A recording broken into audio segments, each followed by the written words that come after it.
Hallo meine Lieben, in meiner Basic-Serie geht es heute ums Stempeln. Und zwar gucken wir uns an, was für Stempel es gibt, was für Stempelkissen es gibt, was man am besten für was verwendet, wie man die Stempel am besten verwendet, das ist ein Thema, und auch wie man die reinigt und ein Stempelkissen auch nachfüllen kann. Und naja, wie das Ganze funktioniert, das zeige ich euch gleich.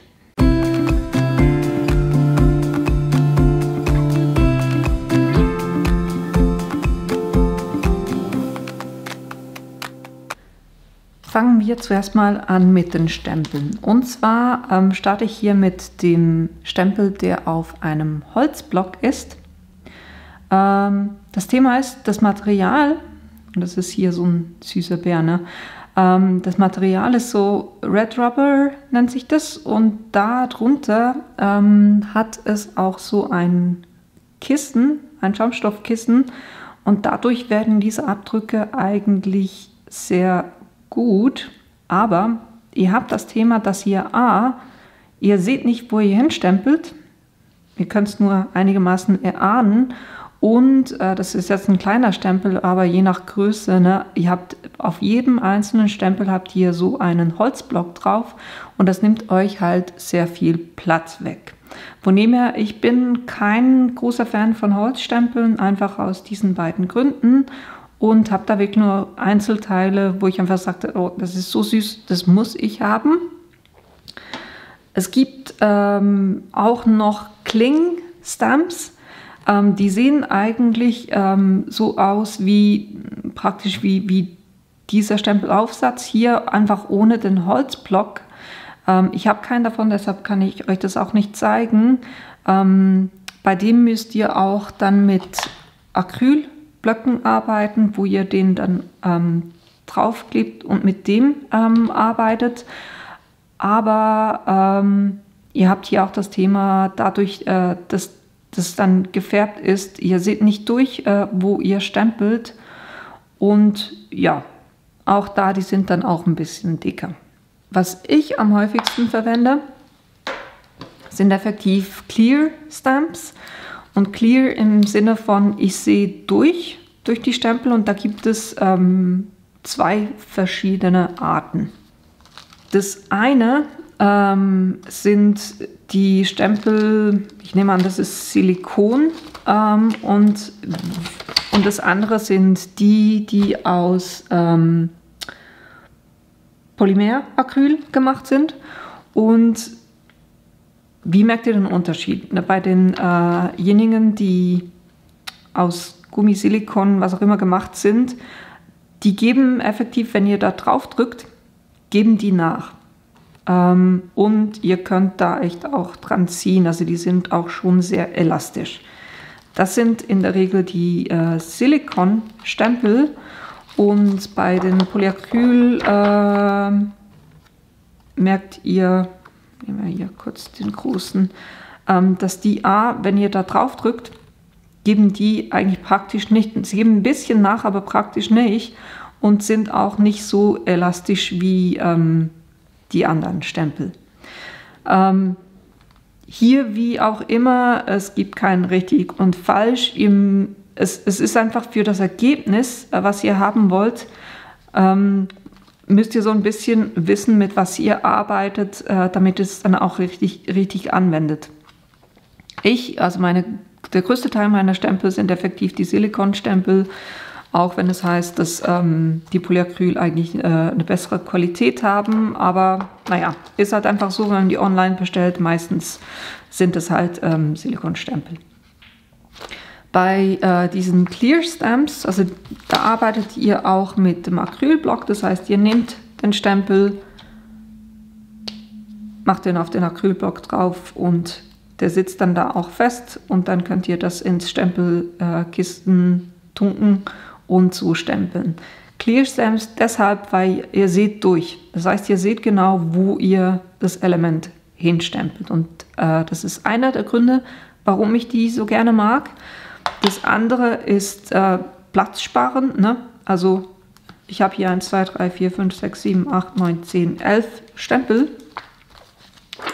Und ja, sehr platzsparend, würde ich sagen, ne? Und davon gibt es echt massenhaft verschiedene Varianten. Also da gibt fast keinen Monat, wo ich die nicht irgendeinen neuen Stempel bestelle. Da habt ihr geometrische Formen mit irgendwelchen Sprüchen drauf, dann Banner, die ihr verwenden könnt, um Schriften dann reinzustempeln. Ihr habt irgendwelche Sentiments zu irgendeinem Thema, hier You Rock or You're Amazing, natürlich Englisch-Deutsch, Hintergrundstempel oder Motivstempel, wo ihr hier zum Beispiel hier so Punkte aufstempeln könnt, Background Stamps oder Hintergrundstempel, wo ihr ganze Flächen dann mit einem Stempel bestempeln könnt. Dann gibt es auch hier diese Turnaround Stamps, da kann man Farbe drauf machen von einer Farbe, zum Beispiel ich mache hellblau, stemple das, dann kann ich das Papier drehen und das zum Beispiel noch mit dunkelblau stempeln und die einzelnen Elemente kommen sich so nicht in den Weg. Das heißt, wenn ich das dann ein paar Mal gestempelt habe, habe ich eine volle Karte und diese Zwischenräume werden dann dadurch gefüllt, dass ich den drehe. Das ist eine Variante. Dann habt ihr hier zum Beispiel auch so Stempel, wo ihr, hier ist es jetzt eine Biene, wo ihr dann einzelne Elemente noch dazugeben könnt. Das heißt, hier zum Beispiel, ich kann auswählen, was für ein Gesicht ich haben möchte. Diese ganzen Banner, die ihr über die Karten machen könnt. Ihr habt einzelne Buchstaben, damit ihr Wörter dann zusammensetzen könnt. Und dann, das wollte ich auch noch zeigen, gibt es hier auch Stempel, wo ihr die layert. Also Layering Stamps sind so, ihr macht zuerst eine hellere Farbe und stempelt das ganze Motiv, dann kommt der nächste Layer drauf, wo ihr mehr Details von der Rose hier zum Beispiel habt und dann noch ein dunklerer Stempel, wo ihr dann die noch kleineren Elemente habt oder auch einer, wo dann nur die Outlines zu sehen sind. Also da geht ihr dann mit verschiedenen Stempelfarben. Und hier gibt es meistens auch Sets dazu. Das wollte ich zeigen. Da gibt es meistens auch so Sets, die man kaufen kann. Das heißt, hier für die Rose, ich würde hell starten und dann dunkler, dunkler, dunkler gehen, bis ich wirklich hier bei diesen sehr feinen Elementen bin. Ja, auch eine schöne Sache. Was ich meistens gucke bei den Stempeln, die ich bestelle, dass ich die Framelits dazu habe, damit ich die Motive auch wunderbar ausstanzen kann. Und aufbewahren tue ich die effektiv immer so in Mappen, ich habe 3 verschiedene Größen. Das ist eine Größe, dann die quadratischen und dann die ganz großen. Und die kommen dann hier in so eine IKEA-Kiste rein und da kann ich wunderbar auch dann durchblättern und gucken, welchen Stempel ich denn da gerne hätte. Kommen wir zum zweiten Thema, den Stempelkissen. Grundsätzlich ist es so, ihr müsst einfach wissen, was ihr danach mit dem Element machen wollt und so entscheidet ihr dann, welche Stempelkissen oder welche Stempelfarben ihr verwendet. Zum Beispiel, wenn ich etwas stemple, ein Motiv stemple und es dann ausfärben will, muss ich gucken, nehme ich nachher einen Stift, der wasserbasiert ist oder einer, der alkoholbasiert ist. Das heißt hier zum Beispiel Tombow Marker sind wasserbasiert und deshalb würde ich hier mit dem StazOn Stempelkissen stempeln. Die Copics sind alkoholbasiert und deshalb muss ich da mit dem Memento Stempelkissen stempeln, weil ansonsten verläuft mir die Stempelfarbe so ein bisschen, was unschön aussieht. Also immer zuerst überlegen, was wollt ihr danach damit machen. Wie gesagt, Memento Tuxedo Black, das ist eine Dye Ink und die stempelt eigentlich schon sehr schön und dunkel, aber eben ihr könnt die nicht im Zusammenhang mit wasserbasierten Farben dann verwenden, weil die Tinte selber ist auch wasserlöslich. Der Vorteil hier, sie trocknet sehr schnell, aber sie ist eher transparent. Das heißt, wenn ihr bei einer Dye Ink farbig zum Beispiel stempelt, also es gibt ja die nicht nur in schwarz, sondern auch in verschiedenen Farben. Wenn ihr bei einer Dye Ink farbig stempelt und das auf dunkles Papier machen wollt, dann habt ihr eine sehr tiefe Deckkraft. Dann gibt es die STAZON, das ist eine Solvent Ink oder Alcohol-based Ink, mit der könnt ihr effektiv nicht nur auf Papier, sondern auch auf Glas, Metall und Holz stempeln. Dann gibt es ganz viele verschiedene Water-based Ink, das heißt wasserbasiert und naja, das gleiche Prinzip eben wie mit dem Memento. Das heißt, die Deckkraft ist eher nicht so groß. Natürlich auf weißem Papier alles wunderbar, aber eben wenn ihr auf dunkles Papier geht, da müsstet ihr dann eher zu den Pigmentfarben übergehen.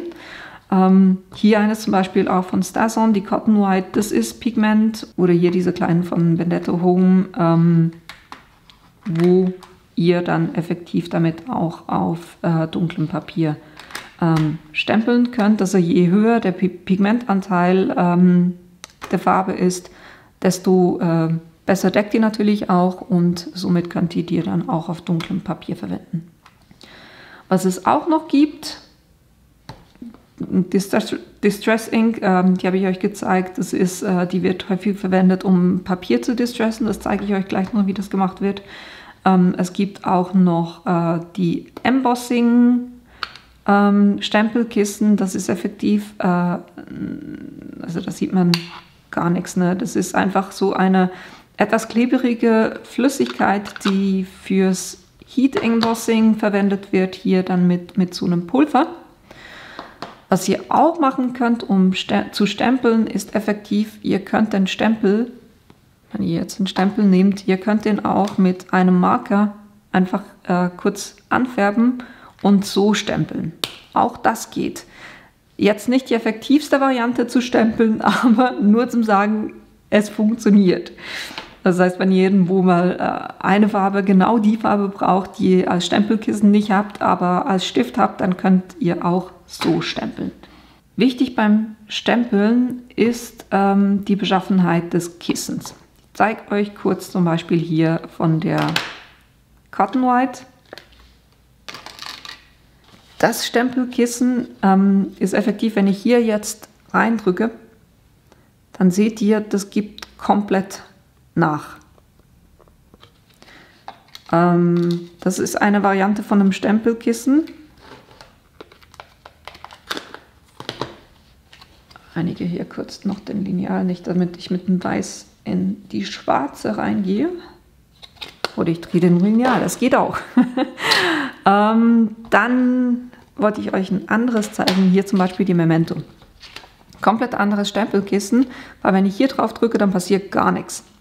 Das ist echt, das ist beinhart. Und wichtig ist es deshalb, um zu wissen, wie ich mit den Stempeln arbeiten soll.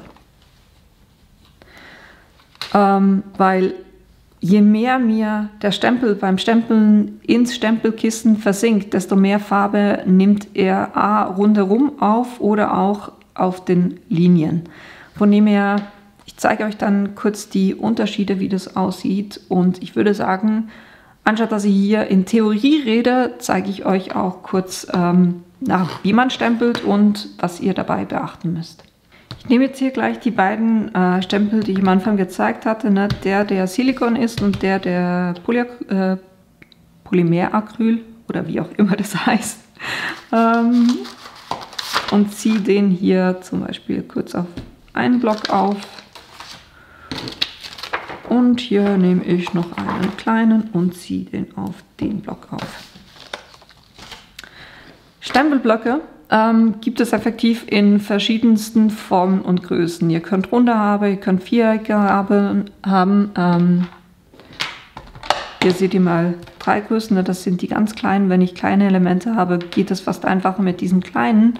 Der etwas größere, hier noch größer, hier einen, der eher länglich ist. Und dann habe ich noch einen, der wirklich großflächig ist für Hintergrundstempel.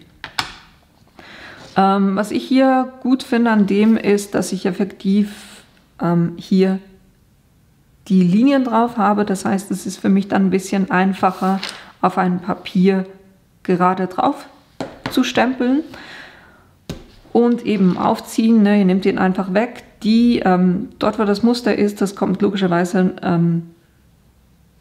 guckt nach vorne und hinten ist der dann wirklich komplett flach und dadurch klebt der auch auf diesem Stempelblock drauf. Das Stempeltool ist auch noch was, aber das zeige ich euch gleich noch. Und wir stempeln jetzt mal mit hier der Memento. Und was ihr macht, ihr nehmt diesen Stempelblock und ihr tupft den auf das Stempelkissen drauf. Nicht drehen oder schieben, sondern tupfen. Und ich zeige euch warum.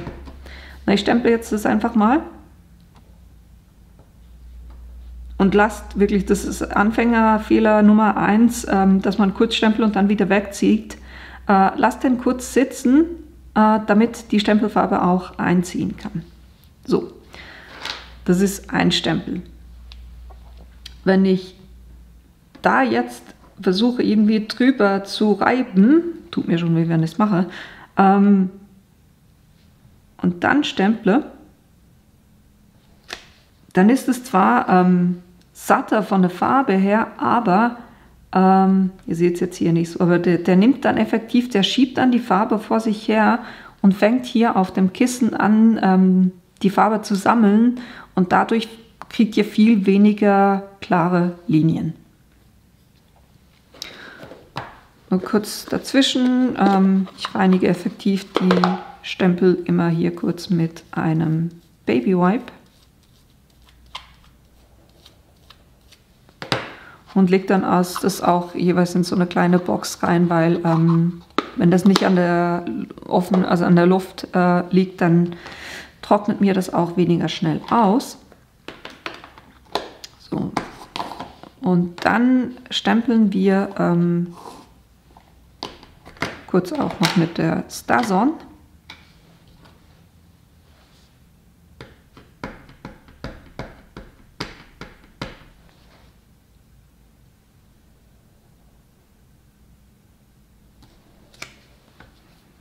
Und da seht ihr jetzt auch schon den Unterschied, ne? Ich müsste ja wahrscheinlich auch mal wieder ein neues Stempelkissen kaufen.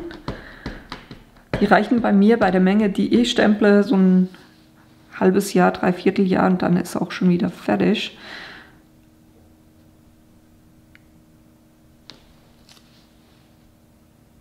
Ja, ihr seht's, das ist jetzt ein guter Abdruck. Was ich halt einfach mag bei der StarZone, ich finde, das sind viel klarere Linien, als ich das mit dem Memento hinkriege, aber echt Stempelkissen, eine Geschmackssache, müsst ihr für euch selber ein bisschen rausfinden, was euch am besten gefällt. So, das war jetzt der Polymeracryl-Stempel und jetzt machen wir das Ganze mit dem anderen Stempel, dem Silikonstempel. Das heißt hier auch, ne, der ist größer als das Stempelkissen, dann geht ihr einfach rumherum und guckt einfach, dass da genug Farbe drauf ist. Ihr seht es auch, wenn ihr durchguckt, ob da genug Farbe drauf ist. Und dann geht ihr hin und gerade aufs Papier drauf, lasst den kurz ein bisschen sitzen. Und ihr habt ein einigermaßen schönes Resultat. Ihr habt jetzt gesehen, ich habe relativ viel Druck drauf gebracht. Und das ist genau das Thema, ne, von wegen, warum ich gesagt habe, es spielt eine Rolle, was für ein Stempel es ist, ob der nachgibt oder nicht. Ich stempel jetzt nochmal, aber diesmal mit weniger Druck. Das heißt, ich lege den eigentlich nur drauf, drücke ein kleines bisschen drauf, lasse den kurz sitzen, nehme den wieder weg. Jetzt hat es nicht ganz so sauber gestempelt, aber die Linien sind massiv klarer, als wenn ihr stark drauf drückt.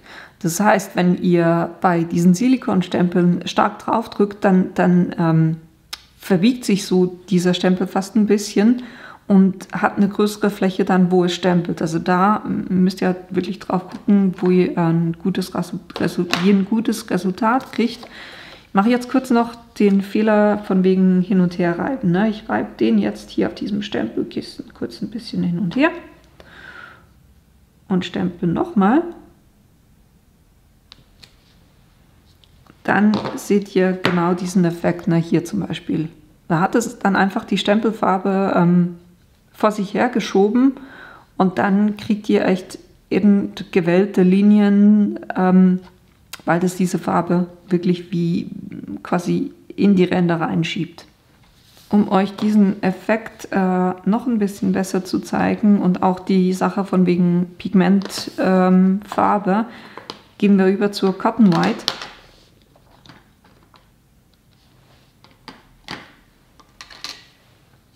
Und ich nehme hier auch den Silikonstempel. Ich mache es beim ersten Mal mache ich es richtig. Das heißt wirklich nur, weil das Kissen selber ist ja auch extrem, das gibt extrem nach. Und deshalb gehe ich hier wirklich nur sanft drauf und hole Farbe.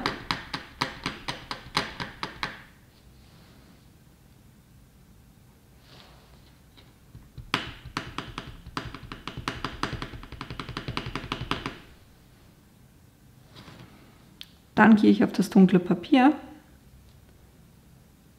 lege den drauf, nicht viel Druck, wirklich einfach da kurz liegen lassen.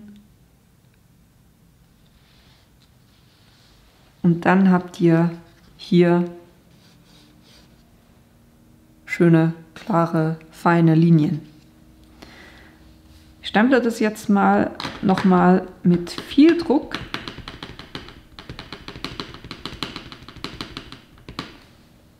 Hier jetzt der Unterschied, ich drücke jetzt hier richtig dolle drauf.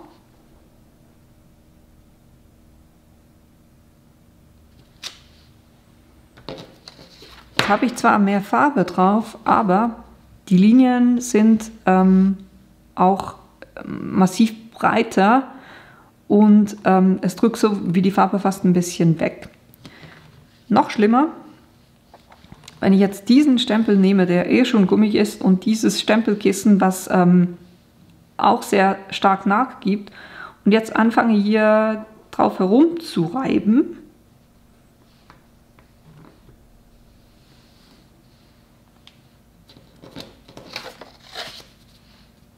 und dann den Stempel auf Papier bringe,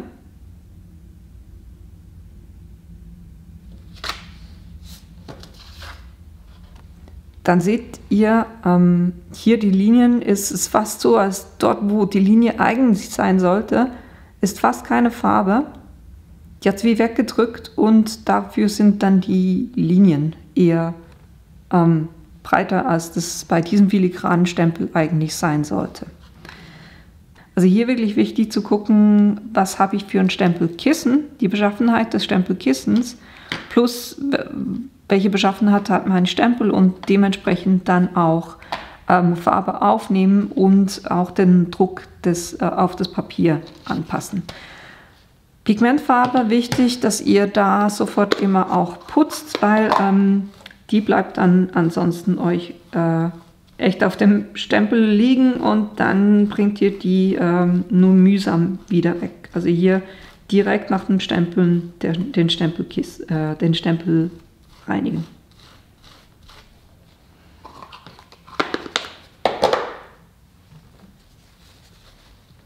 Jetzt gibt es neben den Acrylblöcken eine weitere Möglichkeit. Das ist das Stempeltool und bei mir ist es tatsächlich so, ich stemple 90%, ja 95% der Sachen, die ich stemple ich mit diesem Stempeltool, weil es mir die Arbeit schlicht und ergreifend vereinfacht. Ihr habt gesehen vorhin bei dem Schmetterling, dass es hier einzelne Elemente nicht sauber gestempelt hat. Das heißt, sie sind nicht satt in der Farbe, hier bis auf den letzten, so könnte es aussehen. Und bei den Acrylblöcken, ne, wenn ich den Stempel hier drauf habe, auch wenn ich durchsehe, ist es teilweise schwierig, da wirklich haargenau den Ort wiederzufinden, wo ich gestempelt habe. Das heißt, nachstempeln ist eher, finde ich, ein bisschen schwierig. Und auch gerade bei den Pigmentfarben, ne, da hatten wir ja auch das Thema, dass es hier einzelne Stellen hatte, wo es das nicht richtig gestempelt hat. Und da ist dieses Stempeltool echt hilfreich. Das mache ich. Ich öffne hier das Stempeltool, lege das Papier, was ich bestempeln will. Meistens geht es am einfachsten, wenn ihr das wirklich hier unten in die Ecke legt und mit dem Magnet festmacht, damit euch das nicht verrutscht. Und dann lege ich den Stempel einfach dahin, wo ich den haben will. Mache die Tür wieder zu, drücke da kurz drauf und dann hat es mir den Stempel hier an diese Tür geklebt. Dann nehme ich das Stempelkissen und anstatt dass wir mit dem Stempel hier drauf gehen, drehen wir es einfach um und machen das Gegenteilige. Das heißt, wir tupfen mit dem Stempelkissen hier auf den Stempel drauf, bis ich das Gefühl habe, ich habe hier überall genug Farbe drauf. Dann mache ich die Tür zu und gleich wie mit dem Acrylblock drücke ich hier so ein bisschen drauf, damit die Farbe auch einziehen, also ja, die Stempelfarbe einziehen kann. Dann kann ich das öffnen und jetzt merke ich so, hier hat es größere Teile, wo es zu wenig gut gestempelt hat. Was kann ich machen? Ich kann einfach wieder hingehen, nochmal Stempelfarbe auf den Stempel drauf geben, die Tür wieder schließen und jetzt stempelt es haargenau an der Stelle, wo ich vorhin gestempelt habe.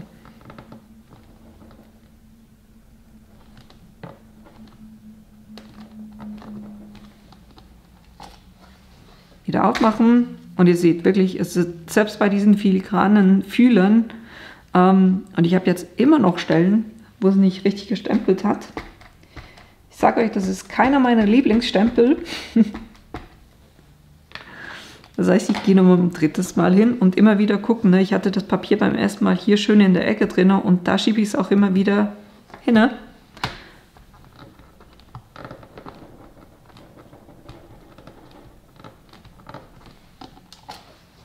So, jetzt haben wir ein Resultat, was ich haben wollte. Und selbst wenn ich jetzt dreimal drauf gestempelt habe, es ist immer haargenau an derselben Stelle, hat es gestempelt wie vorhin. Wie gesagt, für gute, schöne Stempelresultate ist es super, dieses Stempeltool. Plus auch, wenn ich mehrere gleiche Karten mache, dann kann ich effektiv den Stempel genau da platzieren, wo ich ihn haben will und dann einfach immer nächste Karte stempeln und er liegt immer genau da, wo ich den vorher gestempelt habe. Dasselbe gilt natürlich auch mit den Pigmentfarben, das kann ich ja auch machen. Das heißt, wenn ich anstatt zu fest reinzudrücken oder drauf zu drücken, mache ich es lieber so, dass ich dreimal nachstemple, bis ich wirklich ein sattes Resultat auf dem Schwarzen drauf habe. Was ich euch auch noch zeigen wollte hier, ne, wenn ihr einen Background Stamp habt, der natürlich größer ist als das Stempelkissen und wenn ihr das Stempeltool nicht euch besorgen wollt, sondern effektiv mit den Acrylblöcken arbeiten wollt, dann gibt es eben auch so hier so größere Acrylblöcke. Dann macht ihr das aber nicht so, dass ihr, wie vorhin, den Stempel nehmt und hier versucht es irgendwie auf dem Kissen den einzudrucken, sondern dann macht ihr das einfach so, dass ihr das Stempelkissen nehmt, umdreht und hier überall Stempelfarbe drauf gebt. Das heißt, es ist einfach in der Handhabung und ihr seht auch viel besser dann, wo schon genug Stempelfarbe drauf ist. Nur so als kleiner Tipp. Jetzt kann man ja mit Stempelkissen nicht nur stempeln, sondern man kann auch blenden. Fürs Blenden gibt es verschiedene Tools. Ne? Es gibt diesen großen Sponge, es gibt so Fingerhut-Sponges, die ich einfach auf den Finger stecken kann und dann den zum Blenden verwenden kann. Es gibt von Ranger hier diese Kissen, die man hier so auf diesen Block Holzblock drauf machen kann. Und je nachdem, na, wenn ich mal rosa geblendet habe, dann sollte ich damit nicht in Blau rein oder was auch immer. Deshalb hat es hier, dann gibt es einfach verschiedene Kisten und da könnt ihr pro Farbe so ein Kissen verwenden. Das ist eine Möglichkeit. Womit ich am liebsten arbeite, ist effektiv die Blending Brush. Weil ich finde, das gibt mir eigentlich fast die schönsten Resultate. Ich zeige euch kurz den Unterschied zwischen diesen dreien. Und ich nehme hier meistens für zum Blenden einfach eine Pigmentfarbe. Fange mal mit dem Fingerhut an, den tupfe ich da einfach rein. Und dann gehe ich aufs Papier und versuche hier so ein bisschen zu blenden. Was ich bei dem nicht so mag, ist, dass ich die Struktur von diesem Sponge auf dem Papier so ein bisschen erkenne. Seht ihr sehr wahrscheinlich in der Kamera gar nicht genug. Aber das Prinzip vom Blenden ist effektiv, dass ich wie quasi eine Farbe aufs Papier, ganz sanft auf das Papier aufbringe, um einen schönen zum Beispiel Hintergrund zu gestalten. Das war jetzt das erste. Das zweite Tool funktioniert eigentlich auch gleich, von wegen reintupfen. Und ihr seht, ich starte nie auf dem Papier selber. Warum mache ich das nicht? Ich zeige es euch. Wenn ihr auf dem Papier direkt startet, seht ihr eben noch viel extremer die Struktur von diesem Pad. Ich mache das immer so, dass ich Farbe hole und dann gehe ich ab dem Papier von dem, was ich zum Decken brauche, gehe ich hin. Und dann sehe ich auch hier die Linien, die ihr seht ihr hier drüben nicht. Aber ihr habt einen schönen Abschluss und wie ich finde auch ein wesentlich, einmal kriegt ihr viel mehr Farbe drauf als mit dem kleinen Finger Sponge und ihr habt ein schöneres Blending-Resultat. Das heißt, da wo ihr öfters drauf geht, da ist es dunkler und dann läuft es so schön aus. Das ist die zweite Variante. Und die dritte Variante eben mit diesem Brush. Geht es auch wieder aufs Papier. Also zuerst auf dieses Papier, das ich verwende zum Abdecken. Und das wäre die Karte, die ich verwende.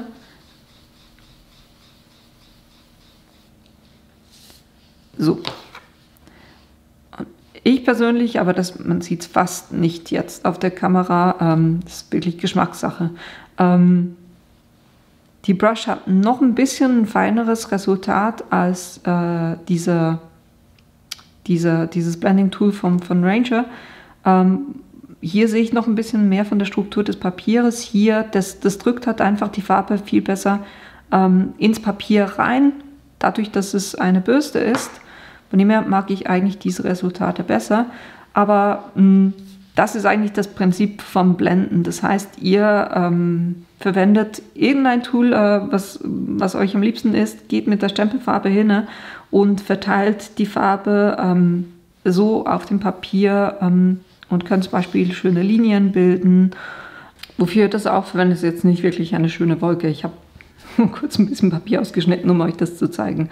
Aber ihr könnt auch so Wolkenmotive ausstanzen oder schneiden und dann so auf dem Papier verteilt einfach so Elemente auch dann stapeln. Upsi.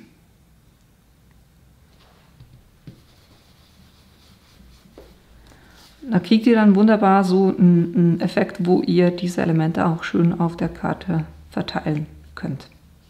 Das ist das Blenden. Kommen wir noch zum Thema Stempel reinigen. Ihr habt gesehen, ne, was ich meistens mache, ich habe einfach hier so ein Babytuch in der Box drin und damit reinige ich den Stempel, währenddessen ich arbeite. Manchmal trockne ich das kurz auch noch mit dem Mikrofasertuch. Ich verwende beides davon, also Mikrofasertuch oder auch die Baby Wipes. Wenn ich einen Stempel reinigen will, der etwas stärker verschmutzt ist, gibt es hier so ein Pad. Ich habe das effektiv nur hier so in die Rückseite von der Keksdose gepackt. Das ist hier so ein Pad, Und ich habe das extra nicht fest montiert, weil man kann das nachher effektiv, wenn das mal so ein bisschen zu voll ist, kann man das unter warmem Wasser wieder reinigen und an der Luft trocknen lassen. Und das wird zusammen verwendet, hier vielleicht noch, das ist dieses Rub It Scrub It Cleaning, Stump Cleaning Pad. Und dazu verwende ich den StarZone Cleaner. Da gebe ich einfach hier so davon auf dieses Pad drauf. Und dann nehme ich den Stempel auf dem Acrylblock drauf. Und das Schöne ist, der Acrylblock, wenn ihr da irgendwo Stempelfarbe drauf habt, der wird auch gleich mit gereinigt.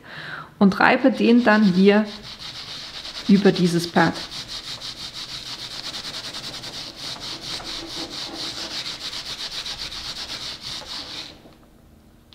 So, jetzt, der ist immer noch dunkel, das ist einfach über die Zeit, ne, das ist auch schon ein bisschen ein älterer Stempel. Ist nicht so, dass alle Stempel immer komplett durchsichtig bleiben, sondern mit der Verwendung nehmen die halt einfach auch, gerade wenn man mit StarZone arbeitet, bleibt so ein bisschen Farbe drauf sitzen. Aber trotzdem, wenn ihr da jetzt wieder neu stempelt damit, dann ist der komplett sauber. Das ist das Cleaning Pad, was ihr verwenden könnt. Geht natürlich auch mit, wenn ihr Pigmentfarbe oder so stempelt. Und was ihr auch machen könnt, gerade mit Pigmentfarben, die ja wirklich sehr stark auf dem Stempel auch sitzen bleiben, da könnt ihr auch kurz den Stempel einfach nehmen und den unter lauwarmem Wasser mit etwas Seife, also nicht starker Seife, sondern so ein bisschen weichere Seife, unter lauwarmem Wasser abwaschen und dann so hinlegen, dass die gerade Fläche oben ist und den dann an der Luft trocknen lasst.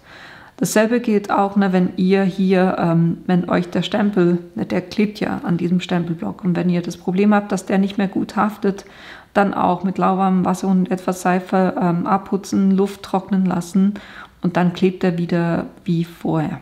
Also das hat bei mir bis jetzt noch immer funktioniert. Das allerletzte Thema, was ich euch noch zeigen wollte, es gibt teilweise Stempelkissen, wo man die Stempelfarbe auch kaufen kann oder hier, ich habe das in so einem Paket gekauft, wo Nachfüllfarbe auch mit dabei war. Und dann hat es hier drin so einen Schaber. Dann könnt ihr das Kissen einfach vor euch hinlegen. Und dann von dieser Farbe einfach aufs Stempelkissen draufgeben.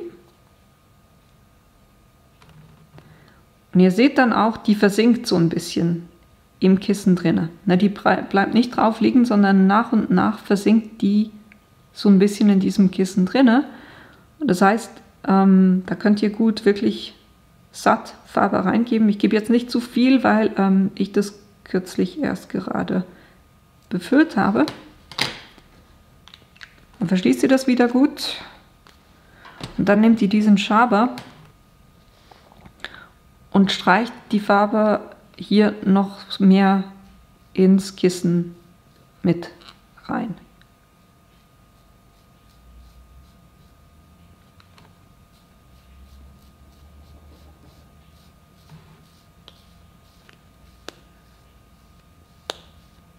So, dann habt ihr wieder ein nachgefülltes Kissen, was wieder besser stempelt. Das mit dem, dass ihr die Farbe wirklich ins Kissen reinschieben müsst, gilt für hauptsächlich Pigmentfarben, aber auch hier die Embossing. Fürs Embossen gibt es auch immer so eine Nachfülltube, die man kaufen kann, damit man nicht immer das ganze Kissen kaufen muss. Wenn ihr sonst einen wasserbasierten Stempel habt oder Stempelkissen habt, da ist es natürlich, da fließt euch die Farbe viel schneller ins Kissen rein. Ja, da geht es auch so ein bisschen einfacher zum Nachfüllen. Es gibt aber auch effektiv Stempelkissen, wo ihr das gar nicht nachfüllen könnt. Also die StarZone, da gibt es effektiv keine Nachfüllfarbe. Da müsst ihr jedes Mal, wenn ihr ein Stempelkissen ein neues braucht, müsst ihr ein komplettes Kissen kaufen. Aber ich kann euch beruhigen, es ist nicht so, dass ihr alle 3 Monate neue Stempelkissen kaufen müsst, sondern je nachdem, wie viel ihr das verwendet, das hält echt Monate, teilweise Jahre. Ne? Also das Weiße habe ich seit 1,5 Jahren und ich habe das einmal gefüllt, also nachgefüllt. Also und ich stemple durch einiges mit dieser Cotton White. So, alle Themen zum Thema Stempeln meiner Meinung nach abgehakt. Wenn ihr noch Fragen haben solltet, dann schreibt mir die in die Kommentare und ich versuche die noch zu beantworten. Ansonsten wäre es das für heute. Ich hoffe, euch hat das Video gefallen und die Informationen waren hilfreich für euch. Die ganzen Materialien, die ich verwendet habe, die habe ich euch unten in die Links reingestellt. Und wenn ihr meinen Kanal bis jetzt noch nicht abonniert habt, dann tut das doch bitte, weil das hilft mir tatsächlich. Und wenn ihr keines meiner Videos verpassen wollt, dann klickt auch auf das kleine Glöckchen unten. Und wir sehen uns hoffentlich in einem meiner nächsten Videos wieder.